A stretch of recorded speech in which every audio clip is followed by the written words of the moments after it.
আজকে তো friendship day, চলো আজকে একটা গিফট কার্ড বানিয়ে ফেলি। প্রথমে আমি একটা আর্ট পেপারকে নিয়ে মাঝখান দিয়ে ভাঁজ করে দেব, তারপরে ওখানে একটা লাভ মাঝখানে মাস্কিং টেপ দিয়ে লাগিয়ে দেব, তারপরে এরকম একটা স্পঞ্জ নিয়ে অনেক কালার ড্যাব ড্যাব করে দেব। তোমরা এখানে তোমাদের পছন্দ মতন কালার দিতে পারো। আর আমি এই কার্ডটাকে অনেক সিম্পল রাখতে চেয়েছি, বেশি ঘিজিবিজি করতে চাইনি, তার জন্য এভাবে করে করছি। তারপর আমি ওই লাভটাকে উঠিয়ে এখানে লিখবো হ্যাপি ফ্রেন্ডশিপ ডে।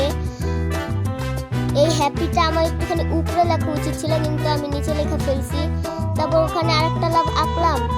এখন চলো আমরা এটা ভিতরের পার্টটাকে কালার করি। ভিতরের পার্টটা আমি একটুখানি ব্লারি টাইপের রাখতে চেয়েছি, তার জন্য আমি এভাবে কালার করছি।